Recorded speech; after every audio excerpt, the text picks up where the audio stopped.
Boa noite a todos. Vou ler uma mensagem do livro Vida Feliz, psicografado por Cláudio Franco, que falado pelo Espírito Joana de Anjos. Necessitas de serenidade a cada passo. Serenidade para discernir, atuar e viver. A vida é galopante e muda os seus cenários a cada minuto, exigindo permanente serenidade a fim de não esmagar as pessoas. Quem se aflige e tenta seguir a velocidade ciclópica desses dias, arrebenta-se, porque sai de uma para outra situação com muita rapidez, sem mesmo tempo para adaptação na fase anterior. As notícias chegam e os acontecimentos passam, produzindo imenso desgaste emocional, mental e físico.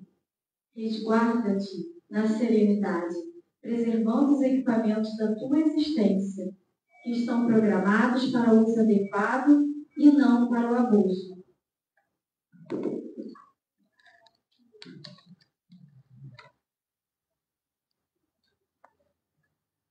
Obrigada, Joana. Vamos levar o nosso pensamento, permanentes, as energias. Mestre Jesus, amigos da espiritualidade, trabalhadores dessa casa, nossos orientadores. Agradecemos mais uma vez pela oportunidade de estarmos aqui, juntos, em harmonia, mais um dia de reflexão, de aprendizado, uma oportunidade de sempre evoluir para o bem. Pedimos à espiritualidade amiga que nos intua, no sentido de compreender a mensagem que vai ser passada, que intua principalmente o Richard, que preparou para nós esse estudo com tanto carinho, com tanta dedicação. Nós possamos estar abertos ao conhecimento, termos os ouvidos e ouvidos que Jesus tanto nos ensinou, para que possamos todos os dias aprender um pouco mais e assim caminhar rumo ao nosso progresso, ao bem maior e assim ao progresso de todos nós como humanidade. E assim, já harmonizados e agradecidos, nós pedimos permissão para dar para iniciarmos estritamente. Que assim seja, graças a Deus. Acho que não.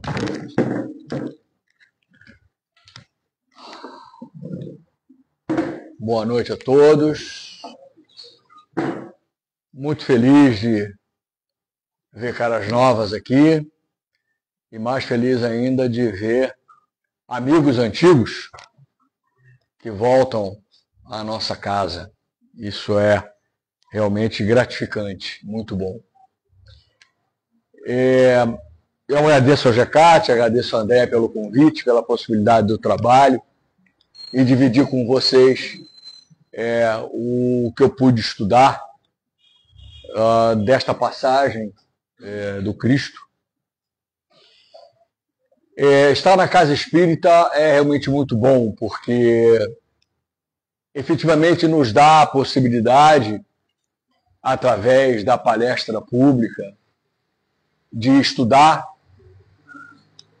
de caminhar um pouco mais à frente nessa nossa evolução moral e intelectual, mas tão importante quanto isso é o fato de nós estarmos no meio dessa espiritualidade amiga, dessa espiritualidade que nos recebe sempre tão bem e que nos abraça. Não é?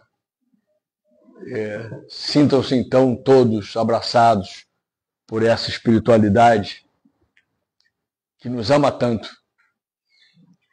E pedir também a essa espiritualidade, a mentora da casa, ao patrono, Tiago, que nos ampare, e principalmente a mim, na noite de hoje.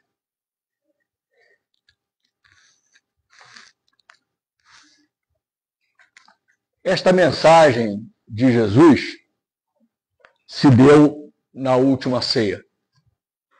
Foi na última reunião, digamos, em que ele se confraternizou com os seus discípulos. Foi quando ele teve a possibilidade de trazer os últimos ensinamentos, as últimas orientações para aqueles que seguiriam e continuariam na Terra Santa, dando continuidade à propagação da mensagem de amor. Por vício, nós todos temos o hábito de sempre falar do Evangelho de Jesus. É normal, é assim que a gente aprende. Mas, efetivamente, em função do amor contido aqui, eu acho que nós poderíamos e deveríamos chamar de Evangelho de Deus, sendo Jesus seu apóstolo, sendo Jesus o mensageiro dessa mensagem de bem.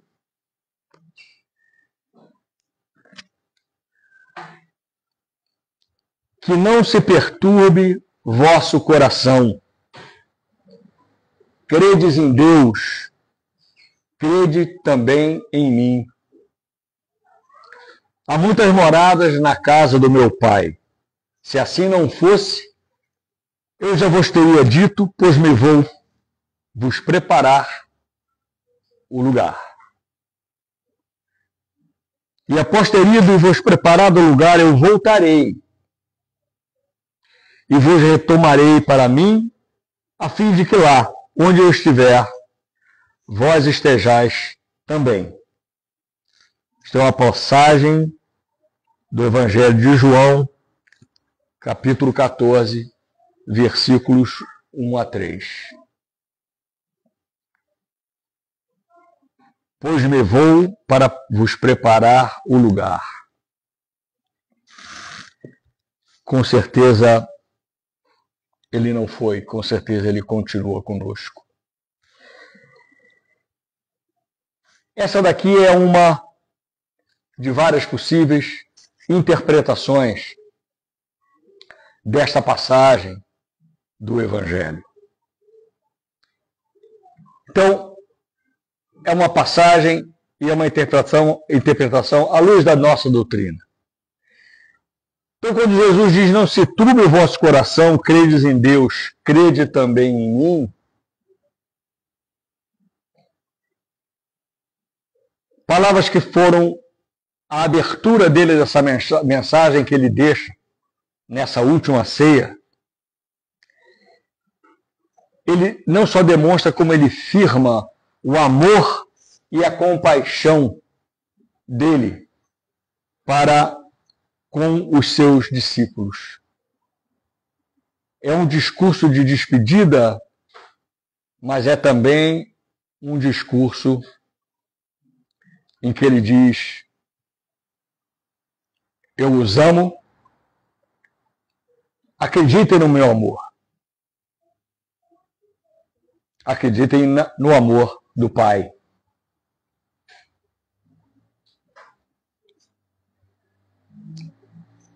É um inequívoco sentimento de esperança para todos, tanto sentimento presente como sentimento futuro. Essa exortação de Jesus, segundo esse registro de João, se manifesta na forma de um apelo para que nós, seus discípulos, mantenhamos a fé na assistência do Criador e também nele, seu apóstolo. Nesse momento, a confiança em Deus ela se torna dinâmica, atuante, renovadora. Isso se dá pela aplicação na vida prática desses ensinamentos. ela se dá pela possibilidade que nós temos de, ao entronizar esse sentimento, esta compreensão, de passar para todos aqueles que nos cercam esse mesmo amor.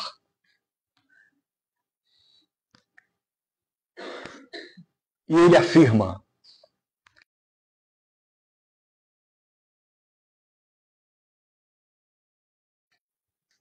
através da prática do bem. Refletindo sobre esses ensinamentos de Jesus, André Luiz, num livro de várias mensagens compiladas por Chico Xavier, o livro chama-se Agenda Cristã,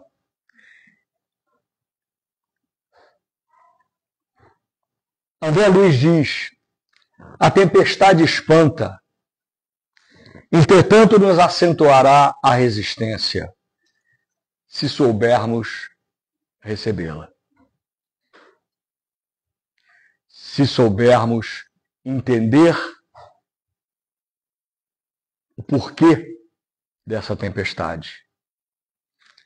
A dor dilacera, mas nos aperfeiçoará o coração se buscarmos aproveitá-la. A incompreensão dói, contudo oferece-nos excelente oportunidade de compreender. A luta perturba, todavia será portadora de incontáveis benefícios se lhes aceitarmos o concurso. O desespero destrói. Diante dele, porém, encontraremos o ensejo de cultivar a serenidade. O ódio enegrece. No entanto, descortina, bendito horizonte, a revelação do amor. A aflição esmaga. Abre-nos, todavia, as portas da ação consoladora. O choque assombra. Nele, contudo, encontraremos abençoada a renovação. A prova tortura. Sem ela, entretanto, é impossível a aprendizagem. E o obstáculo aborrece. Temos nele, porém, legítimo produtor de elevação e capacidade. Essa é uma lista de sentimentos que todos os dias poderá se nos apresentar. Serão dores, serão obstáculos, será a raiva, mas tudo isso, por mais que por vezes nos tire do prumo, nos desequilibre emocionalmente, às vezes até nos diminua a fé, tem um sentido, que é a possibilidade de nós utilizarmos todos esses reveses para crescermos. E não é crescermos perante aos olhos do Pai ou aos olhos de Jesus, que afinal é o nosso modelo e guia, mas perante a nossa própria consciência. Porque no fundo, nós sabemos do que nós precisamos. Segundo a mensagem de Jesus, na casa de meu Pai há muitas moradas. Se não fosse assim, eu teria dito, pois vou preparar-vos o lugar. Agora, um outro amigo espiritual nos ajuda, nos auxilia nesse entendimento.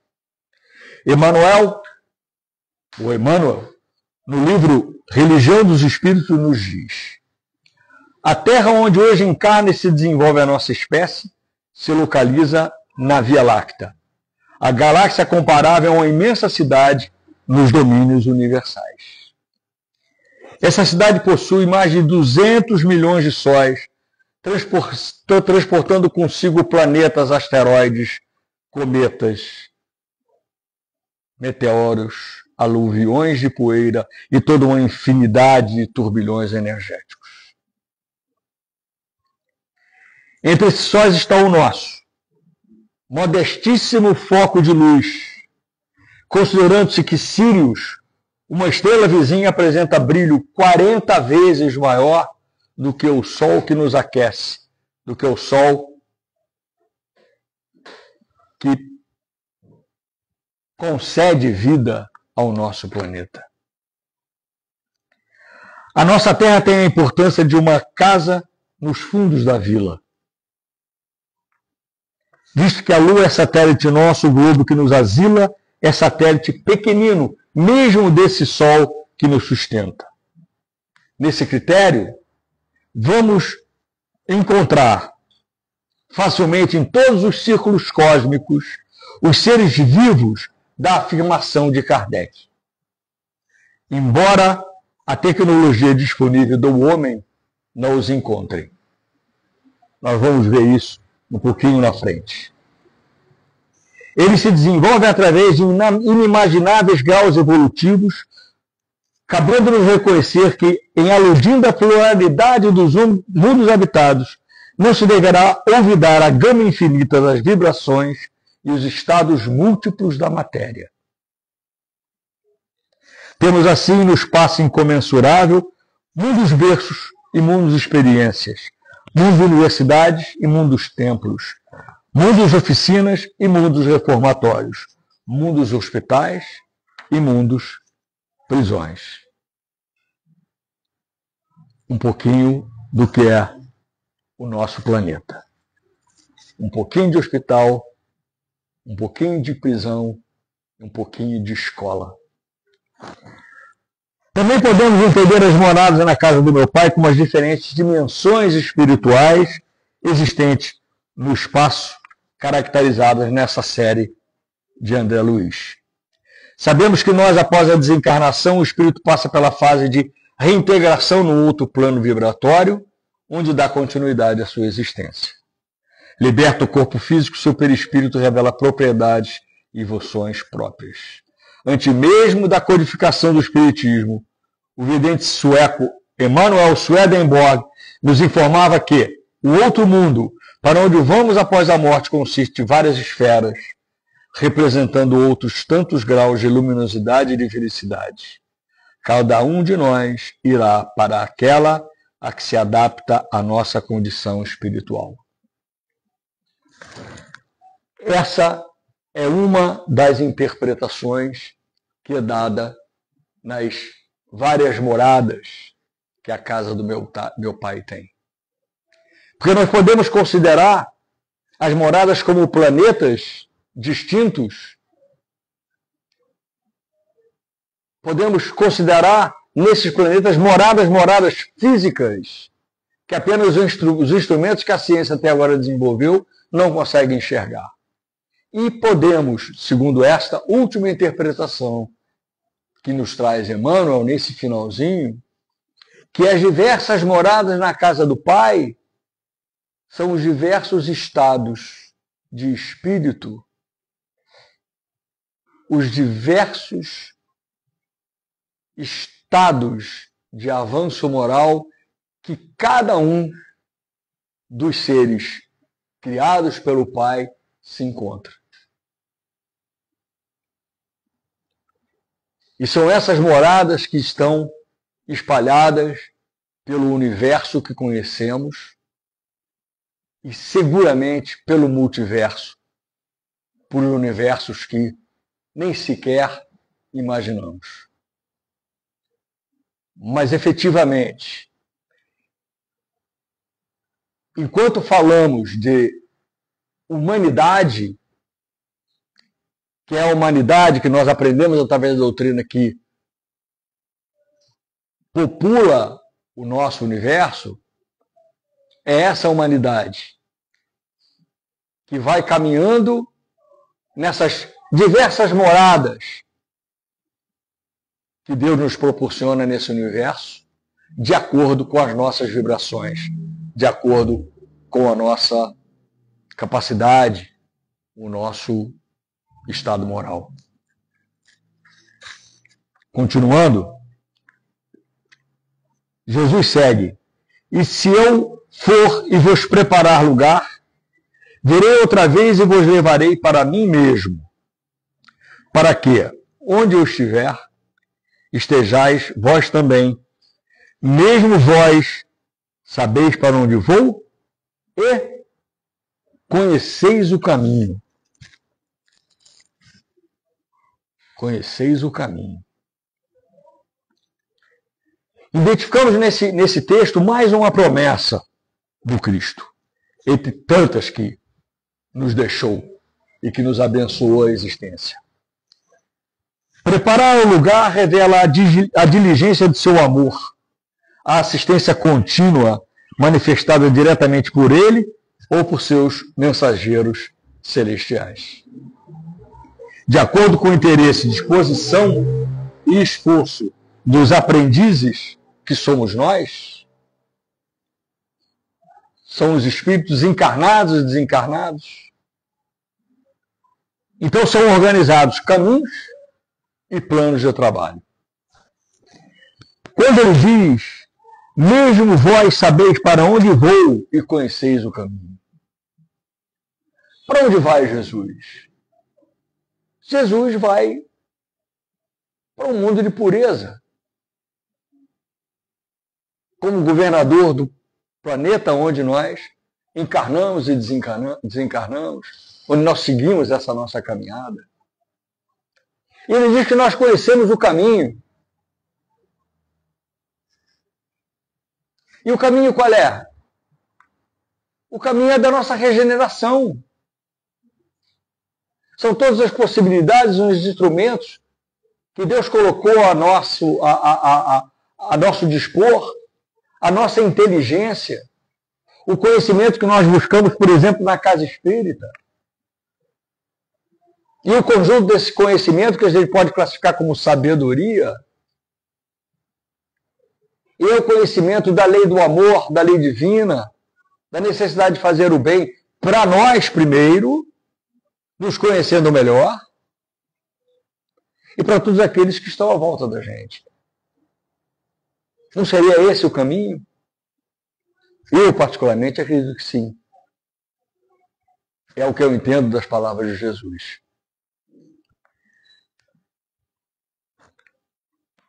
Assim ainda as frases: se eu for e vos preparar o lugar, vírgula, virei outra vez, vírgula, vos levarei para mim mesmo, e onde eu estiver estareis vós também, indicam as felizes possibilidades que nos reservam o futuro. Um futuro junto a quê? Junto a quem? Junto a Cristo, junto a espíritos já redimidos. Mundos felizes. Então nossos sentimentos, pensamentos, palavras e ações serão semelhantes ao dele, na consolidação da sábia afirmativa contida no Evangelho. Uma outra passagem. João 17, 21. Para que todos sejam um, como tu, ó Pai, o és em mim, e eu em ti, que também eles sejam um de nós. Fica claro o que Jesus pretende de nós? Fica claro o que Jesus diz, o que nós podemos ser? Jesus, numa determinada passagem do Evangelho, que eu não vou conseguir dizer exatamente qual, diz que nós faremos como ele muito mais, não é verdade? Então é isso que ele está dizendo. Eu vou preparar um lugar para você junto a mim. E você já conhece o caminho. Agora, para estar junto a mim,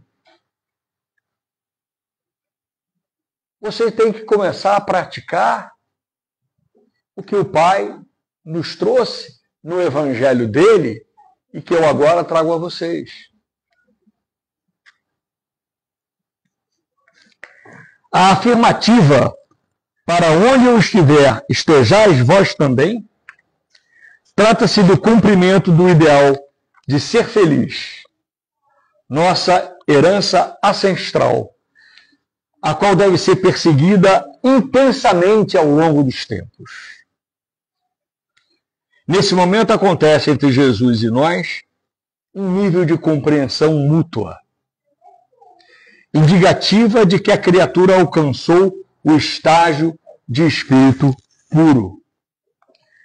Toda essa caminhada contudo só acontece após um árduo trabalho de ascensão. Ninguém nos disse que seria fácil. Aliás, eu acho que todos nós já percebemos isso. Mas essa mensagem, essa passagem do Evangelho de Deus, é exatamente essa mensagem de compaixão, mas é a mensagem também de uma alegria futura. É uma mensagem de esperança, onde Jesus diz, vocês podem. Eu estou trazendo o Deus do amor. Esqueçam qualquer outro Deus. Esqueçam o Deus antropomórfico, aquele velhinho de barba, bengala sentado no trono. Não, Deus é dinâmico. É dinâmico como nós devemos ser dinâmicos. Porque é através dos nossos pensamentos, das nossas atitudes, é através do nosso dia a dia que nós encontramos Deus. Ou nos afastamos dele. E essa mensagem é uma mensagem seguramente de esperança.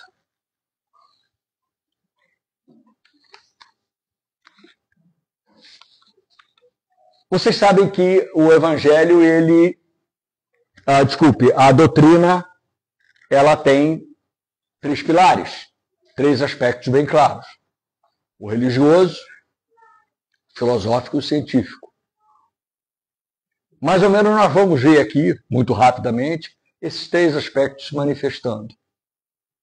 Nós acabamos de ver o aspecto religioso sendo manifestado através do que nos traz Jesus. E agora a gente vai começar a ver um pouquinho da doutrina filosófica do Espiritismo. Allan Kardec nos diz que a casa do Pai é o universo. As diferenças moradas são os mundos que circulam no espaço infinito, oferecendo aos espíritos encarnados estações apropriadas ao seu adiantamento moral. Então aí Kardec resume os 2 pontos que eu trouxe antes para vocês. Resume a morada física nos planetas que estão aí, nos bilhões de planetas que estão aí. E nos traz também a morada, que é a estação apropriada ao nosso adiantamento moral. Ao mesmo tempo que Deus criou mundos materiais desde toda a eternidade, também criou seres espirituais. Sem isso, os mundos materiais não teriam razão de ser. Poderia se conceber antes seres espirituais sem os mundos materiais. Mas não ao contrário. Por que Deus criaria mundos materiais? Para que a gente, numa bonita noite de verão, com o nosso amor do lado, ou com amigos, pudéssemos vislumbrar esse céu magnífico de estrelas? Isso também. Isso é para o nosso deleite. É a arte de Deus. Mas o objetivo prático não é esse. O objetivo prático é dar a oportunidade de nós encarnarmos e desencarnarmos em diversos mundos de acordo com o nosso adiantamento espiritual, com o nosso avanço moral. Antes que existisse a Terra, mundos sem conta haviam sucedido a mundos. E quando a Terra saiu do caos dos elementos, o espaço já estava povoado de seres espirituais em todos os graus de adiantamento. Nós, os espíritos, viemos antes do que os mundos materiais. E esses mundos materiais são nossos instrumentos.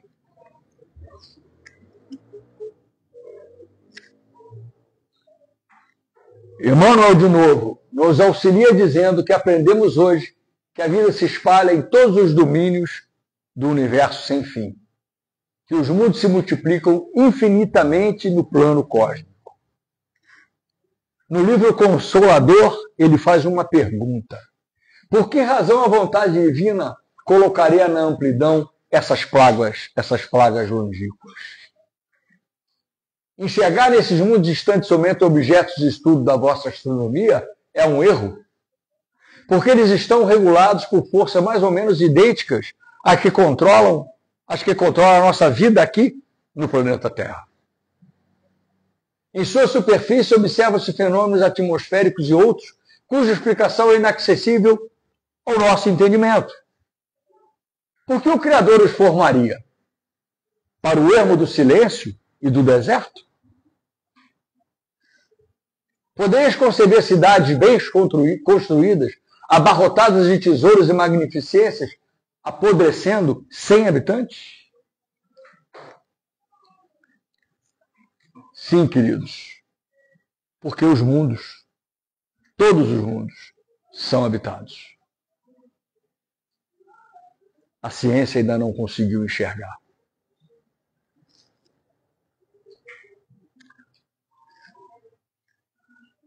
Questão 72 do Livro dos Espíritos. As nossas diversas existências corporais se verificam todas na Terra?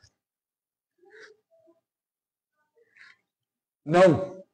Vivemos-las em diferentes mundos. As que aqui passamos não são as primeiras, nem as últimas. São, porém, das mais materiais e das mais distantes da perfeição. Para todos nós que pensávamos, inclusive eu, de que a gente sempre encarnou e desencarnou aqui, não.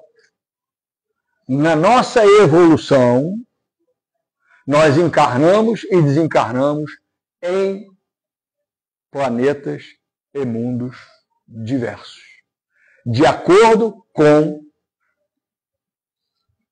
o nosso avanço moral. Então, nós trazemos experiências que vivemos em outros mundos, em outras companhias, com outros desafios. E podemos desencarnar e ir para outros mundos, sempre mundos parecidos com a vibração que tem o nosso mundo, que tem o nosso planeta Terra. Mas sim, mundos diferentes. Poucos perceberam a extensão das implicações da existência de muitos mundos do ponto de vista espiritual. Desde que a consciência não se limita à matéria diante da lei das vidas sucessivas, as migrações de espíritos entre diversos mundos é uma necessidade. Tal fato nunca foi representado, nem mesmo de forma alegórica, pela maioria das religiões.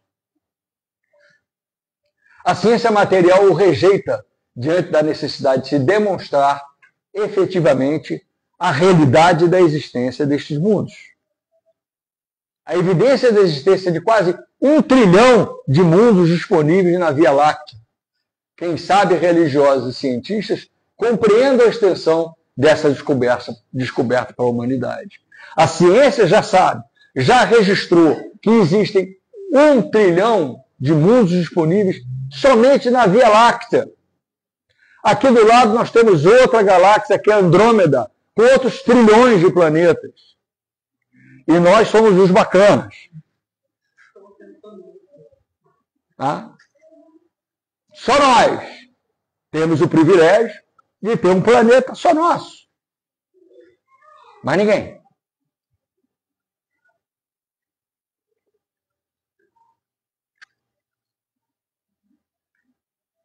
Nós, a raça humana, a ciência, enviamos sondas carregadas de tecnologia a planetas distantes em busca de um sinal de vida.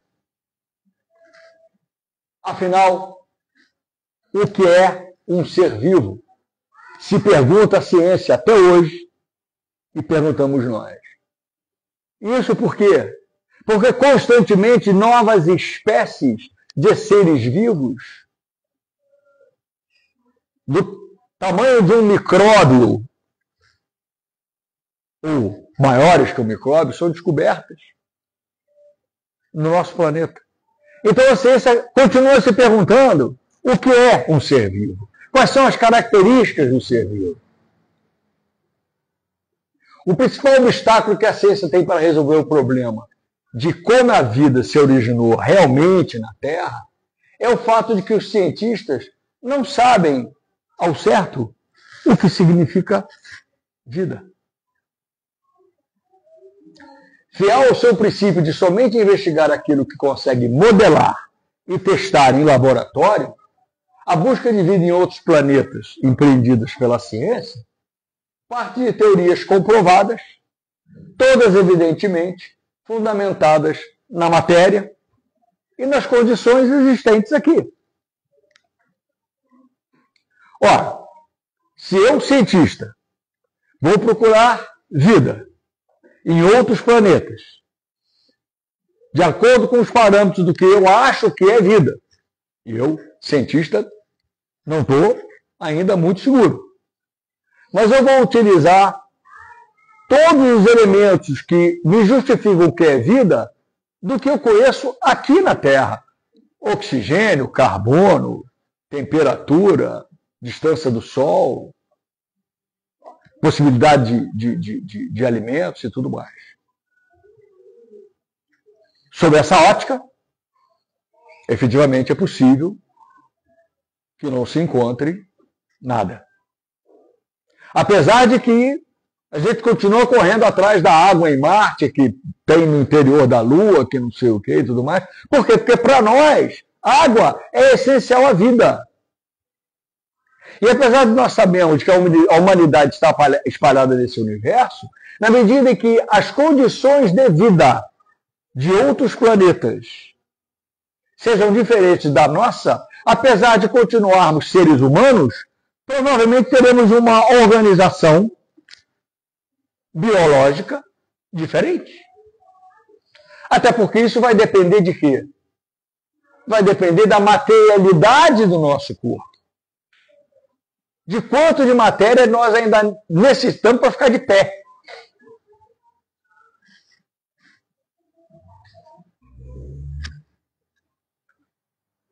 Em Cartas de uma Morta, Chico Xavier psicografou mensagem de sua mãe falando de vidas em Saturno e em Marte. Em ambas as descrições, Maria João informa serem os espíritos habitantes em tais planetas de grande adiantamento, de aparência estranha, que podem volitar, ou seja, que podem planar. Fala de edificações graciosas, vegetação, oceanos menos densos que os oceanos da Terra. Ora, quando a última sonda espacial visitou Marte e descreveu a sua superfície, nada encontrou das construções vistas por Maria João, nem da vegetação ou dos oceanos por ela descritos. Tampouco o conhecimento de que a superfície de Saturno é gasosa parece bater com a descrição recebida por Chico, de sua mãe. O que há de errado, então? O que é de errado é que a ciência somente procura a vida como ela crê que conhece e entende. Através dos ensinamentos da doutrina espírita, sabemos que o ser humano está em constante evolução. Algum dia a ciência conseguirá identificar vida em outros mundos, ao mesmo tempo em que se aprenderá que aquilo que hoje entende como vida nada mais é do que uma pequena parte de um entendimento muitíssimo mais abrangente. Perceberá então que aquele que considerava um planeta morto é, na verdade, pululante de vida. Constatará que lá onde acreditava existirem somente organismos unicelulares, é de fato o lar de seres sábios e diáfanos que antes lhe escapavam os sentidos.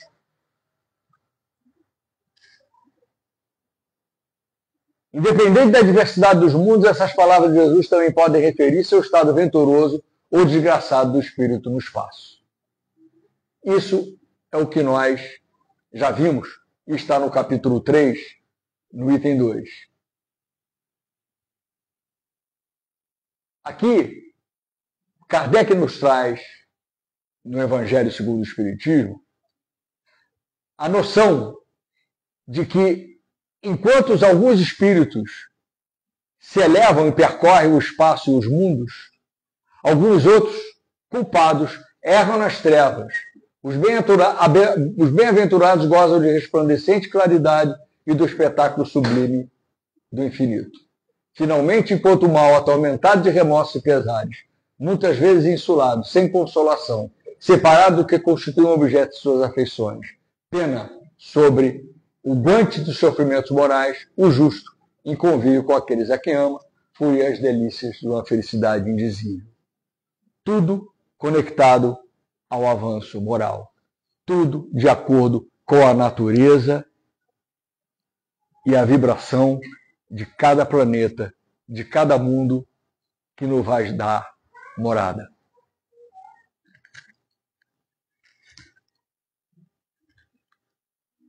Aqui nós entramos na classificação dos mundos.